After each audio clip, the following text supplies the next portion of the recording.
नमस्कार, आवाज इंडिया में आप सभी का स्वागत है। मैं हूं सीमा। नजर डाल लेते हैं दिन भर की टॉप 20 खबरों पर। इजराइल के ऑपरेशन राइजिंग लाइन ने मध्य पूर्व में तनाव की ज्वाला भड़का दी है। ईरान के बड़े कमांडर मारे गए हैं। न्यूक्लियर ठिकानों को नुकसान पहुंचा है और जवाब में ईरान ने पलटवार की चेतावनी दी है। अरब में तीसरे विश्व युद्ध का खतरा मंडरा रहा है। इजराइल की ओर से की गई एयर स्ट्राइक के जवाब में ईरान ने शुक्रवार रात ट्रू प्रॉमिस 3 ऑपरेशन शुरू कर सैकड़ों बैलिस्टिक मिसाइलें दाग दी हैं। भारत दोनों देशों से शांति की अपील कर रहा है और विदेश मंत्री एस जयशंकर ने भी इस पर प्रतिक्रिया दी है। अहमदाबाद में हुए एयर इंडिया विमान हादसे की जांच के लिए केंद्र सरकार ने एक उच्च स्तरीय समिति बनाई है। फ्लाइट AI 171 के हादसे के पीछे की वजह का पता लगाने और भविष्य के लिए दिशा निर्देश तय करने पर फोकस रहेगा। अहमदाबाद विमान हादसे में मौतों की संख्या 274 तक पहुंच चुकी है। विमान मेडिकल हॉस्टल से टकराया था और वहां मौजूद 50 से ज्यादा लोगों के हताहत होने की आशंका जताई जा रही है। शवों की पहचान का काम अब भी जारी है।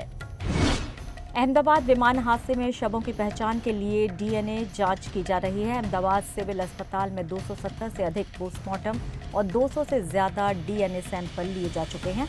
शवों को परिजनों को सौंपने की प्रक्रिया जारी है।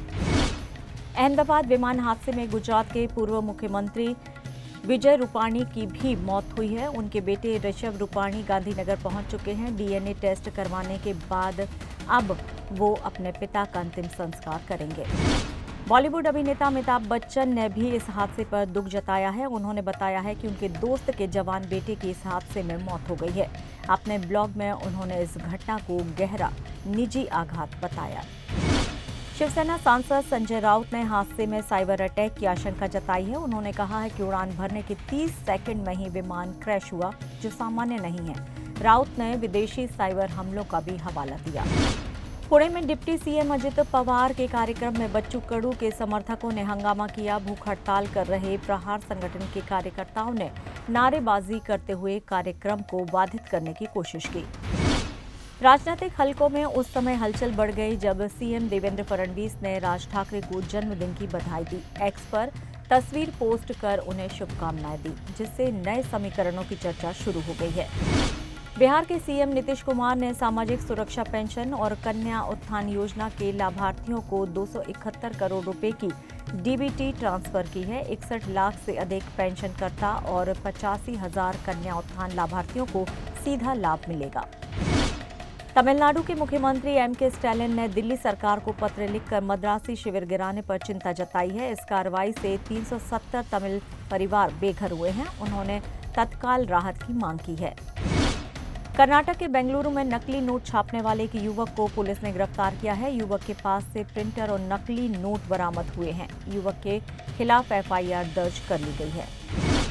वाराणसी में भाजपा नेता पशुपतिनाथ सिंह हत्याकांड में फास्ट ट्रैक कोर्ट ने 16 आरोपियों को उम्र कैद की सजा सुनाई है। 2022 में शराब ठेके पर हुए विवाद में ये हत्या हुई थी।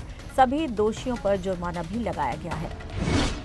मुंबई के माहिम इलाके में LPG सिलेंडर विस्फोट में एक व्यक्ति की मृत्यु हो गई और 7 घायल हुए हैं। धमाका शुक्रवार शाम मखदूम शाह दरगाह के पास एक भोजनालय में हुआ। दमकल विभाग मौके पर पहुंचा और राहत कार्य शुरू कर दिया था। देश में एक बार फिर से कोरोना मामलों में तेजी देखी जा रही है। JN.1 वेरिएंट ने केरल, महाराष्ट्र और दिल्ली में सक्रिय मामलों की संख्या बढ़ाई है। सरकार ने मास्क पहनने और एहतियात बरतने की अपील की है।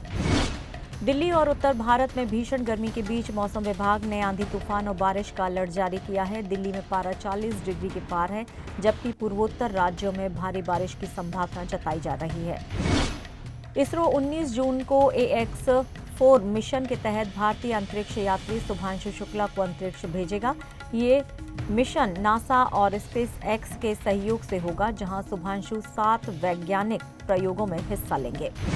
मुंबई राइजिंग अभियान के तहत महाराष्ट्र सरकार 5 विदेशी विश्वविद्यालयों को आमंत्रण पत्र दे रही है। मुंबई और नवी मुंबई में अंतर्राष्ट्रीय स्तर के एजुकेशन कैंप बनाए जाएंगे। समारोह का आयोजन ताज होटल में किया जाएगा। काशी के रुद्राक्ष कन्वेंशन सेंटर में 14 से 22 जून तक मुरारी बापू की मानस सिंदूर कथा आयोजित की जाएगी। ये कथा ऑपरेशन सिंदूर से प्रेरित है और दीनदयाल जालान सेवा ट्रस्ट द्वारा आयोजित की जा रही है। फिलहाल टॉप 20 खबरों में इतना ही। आप देखते रहिए आवाज इंडिया। नमस्कार।